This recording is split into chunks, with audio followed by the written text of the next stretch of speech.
இந்த மானஸ்தனத்தை ஊருக்குள்ள சுத்திட்டு இருந்தானே அவன் இருக்கானா அப்படின்ற மாதிரி ஒரு காமெடி வரும் இல்லையா? ஸோ சோசியல் மீடியா பார்க்கும்பொழுது இன்னைக்கு அப்படிதான் எனக்கு தோணுச்சு.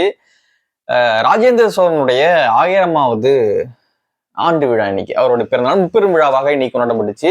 முப்பெரும் விழானா என்ன விழா அப்படின்னு பாத்தீங்கன்னா, அவருடைய பிறந்த தினம் இன்னைக்கு ஆடி திருவாதிரை. ராஜேந்திர சோழனுடைய பிறந்த தினத்தினுடைய 1000வது ஆண்டு விழா அப்படின்னு சொல்லிட்டு கொண்டாடினாங்க. அதே போல வந்து தென்கிழக்கு ஆசிய நாடுகளுக்கு ராஜேந்திர சோழன் வந்து படையெடுத்து போன 1000வது ஆண்டு விழா. அதே போல 3வது என்ன அப்படின்னு பாத்தீங்கன்னா, அந்த கோயில் சிவன் கோயிலை கட்ட தொடங்கிய 1000வது ஆண்டு விழா. ஸோ இப்படி ராஜேந்திர சோழனுடைய முப்பெரும் விழா அப்படின்னு சொல்லிட்டு கங்கை கொண்ட சோழபுரத்துல மத்திய கலாச்சார அமைச்சகம் வந்து அதை நடத்தியிருந்தாங்க.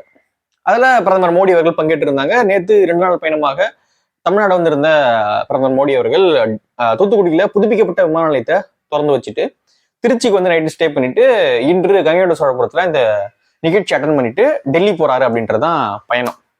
ஓகேங்களா? இதுல என்ன ஆயிப்போச்சு அப்படின்னு பாத்தீங்கன்னா, இந்த கருப்பொழுன்றாங்க இல்லையா, அதிமுக ஆட்சியில மோடி வந்துட்டாரு, நீட்டை நீக்காத மோடி வந்துட்டாரு, ஜிஎஸ்டி கொண்டு வந்த மோடி வந்துட்டாரு, அப்புறம் என்னது பாசிச மோடி வந்துட்டாரு, காவி மோடி வந்துட்டாரு, RSS கைக்கூலி மோடி வந்துட்டாரு.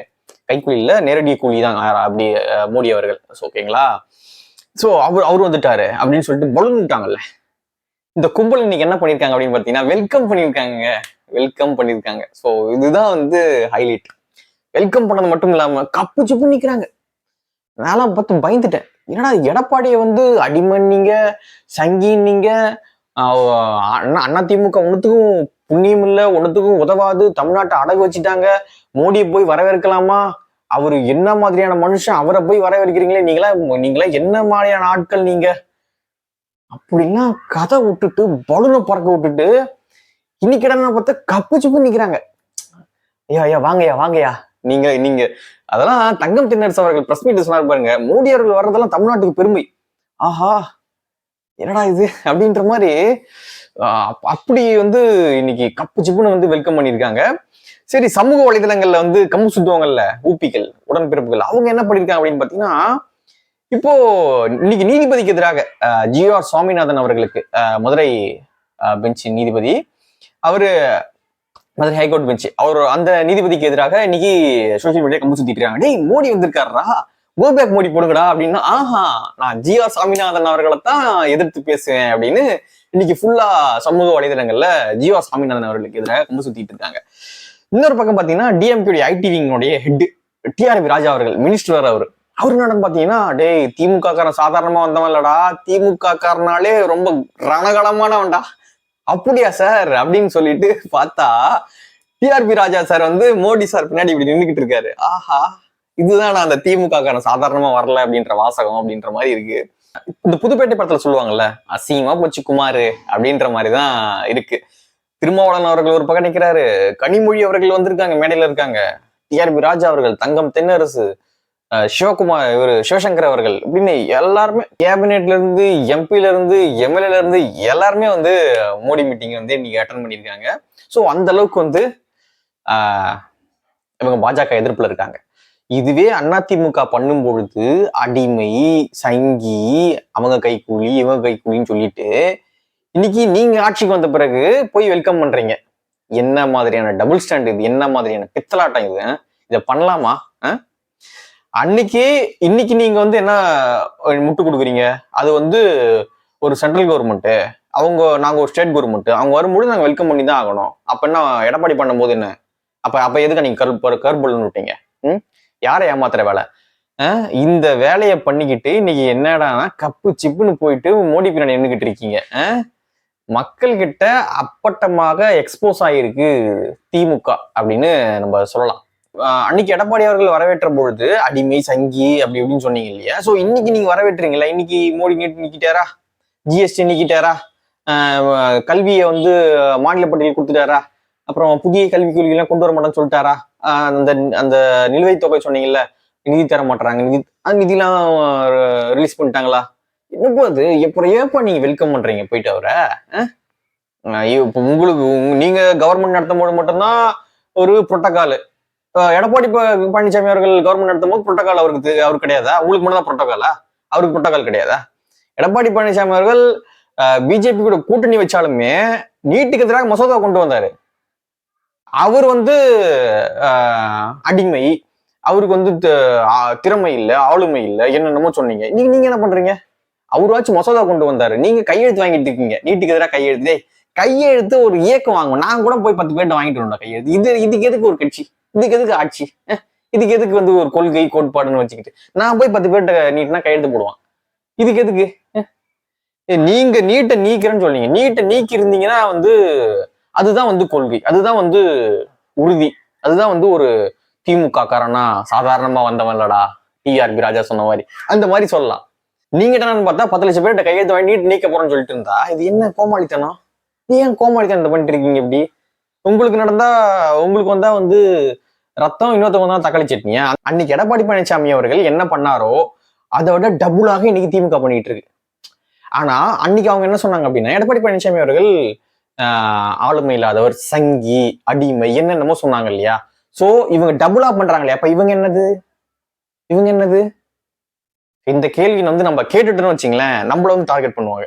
இவன் ஒரு சங்கி, இவன் ஒரு தம்பி, இவன் ஒரு அது, இவன் ஒரு இதே. நீ யாரா? நீ என்ன பண்ணிக்கிட்டு இருக்க இன்னைக்கு?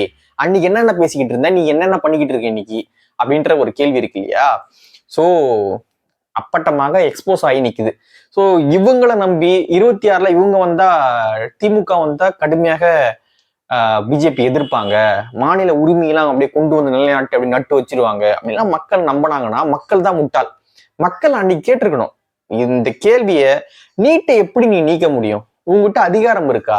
கல்வி வந்து கன்கரண்ட் லிஸ்ட்ல இருக்கு. சோ நீ எப்படி வந்தவொடனே ஒரு கையெழுத்து போட்டு நீட்டை நீக்க முடியும் அப்படின்னு அன்னைக்கு மக்கள் கேட்டிருந்தாங்க அப்படின்னா, இன்னைக்கு இந்த அளவுக்கு வந்து இவங்க வந்து மோடி வர்றதே தமிழ்நாட்டுக்கு பெருமை அப்படின்ற அளவுக்கு வந்து நின்று இருக்க மாட்டாங்க. அதுவும் பாரத பிரதமர், இந்திய பிரதமர், ஒன்றியன்னு சொல்லிட்டு இன்னைக்கு எங்க வந்து நிக்கிறாங்க பாத்தீங்களா? பாரத பிரதமர் வர்றது நம்மளுக்கு பெருமை.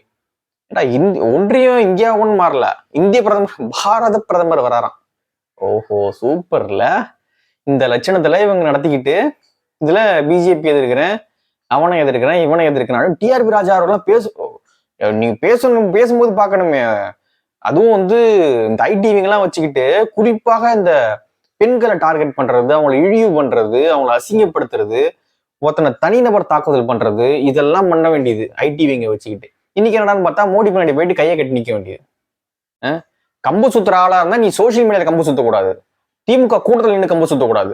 போயிட்டு மோடி நிக்கிறாருல, மோடி மேடையில் நின்றுக்கிட்டு ஜிஎஸ்டியில வந்து நிலுவைத் தொகை இருக்கு, அதை ரிலீஸ் பண்ணி கொடுங்க அப்படின்னு பேசியிருக்கணும்.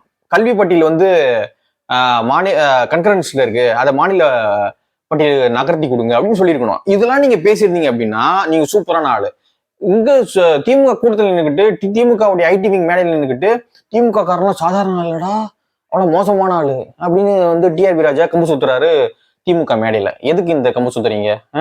இவங்களை நம்பி வேற மக்கள், அதுவும் சிறுபான்மையின மக்கள் தான் ரொம்ப கவலைக்குரியவங்கன்னு நினைக்கிறேன். ஏன்னா இவங்களை நம்பி வந்து இவங்க வந்தா பிஜேபி வீழ்த்திடுவாங்க, இவங்க வந்தா பிஜேபி உள்ள வராது அப்படின்னு நினைச்சுக்கிட்டு அவங்க பண்ணிக்கிட்டு இருக்காங்க. ரொம்ப அழகாக பிஜேபி வெல்கம் பண்ணுவாங்க, அதான் ஒரு குறைச்சலும் கிடையாது.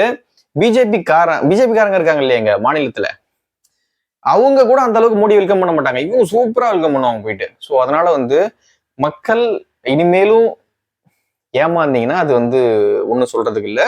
இந்த டிஆர்பி ராஜா இருக்கார் இல்லையா, இவர் வந்து ஒரு அமைச்சர் மாதிரி நடந்துக்கலையே அப்படின்ற மாதிரி பல இடங்கள்ல வந்து எனக்கு தோணும்.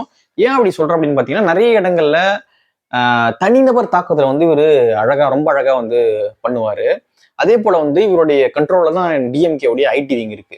அவங்க என்ன பண்றாங்க அப்படின்னு பாத்தீங்கன்னா, எதிர்கட்சி தலைவர் அப்படின்ற ஒரு மரியாதை இல்லாம, ஒரு பெண், ஏதோ ஒரு கட்சியினுடைய ஒரு பெண்ணை வந்து அவங்க பெண் அப்படின்றதும் பார்க்காம எப்படிலாம் ஒருத்தவங்களை அசிங்கப்படுத்த முடியுமோ தனிநபர் தாக்குதல் பண்ணி அவங்களை அசிங்கப்படுத்திட்டு இருக்கு இன்னைக்கு டிஎம்கே. இந்த டிஎம்கே உடைய ஐடிவிங் ஹெட்டா யாரு இருக்காங்க அப்படின்னு பாத்தீங்கன்னா இந்த டிஆர்பி ராஜா தான் இருக்காரு. இவர் வேற மாண்புமிகு அமைச்சர் அப்படின்னு சொல்லிட்டு ஒரு பொறுப்புல வேற இருக்காரு. ஆனா பொறுப்பா நடந்துக்கிறாரா அப்படின்னு கேட்டீங்கன்னா அது நிறைய இடங்கள கேள்விக்குறியா தான் இருக்கு. இன்னொரு விஷயம் என்ன அப்படின்னா, ஒரு தொழிற்சாலையினுடைய முதலாளி, அந்த முதலாளிக்கு அமைச்சர் டிஆர்பி ராஜா அவர்கள் கார் ஓட்டிட்டு வர்றாரு.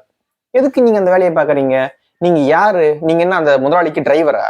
நீங்க ஒரு மினிஸ்டர், ஒரு ஸ்டேட்னுடைய மினிஸ்டரா இருக்கீங்க. தொழிற்சாலை தொடங்க போறாங்க அப்படின்னா கையெழுத்து போடுங்க, இடத்த காட்டுங்க, அவங்களுக்கு எதனா சலுகை பண்ணா சலுகை பண்ணி கொடுக்கணும்னா பண்ணி கொடுங்க.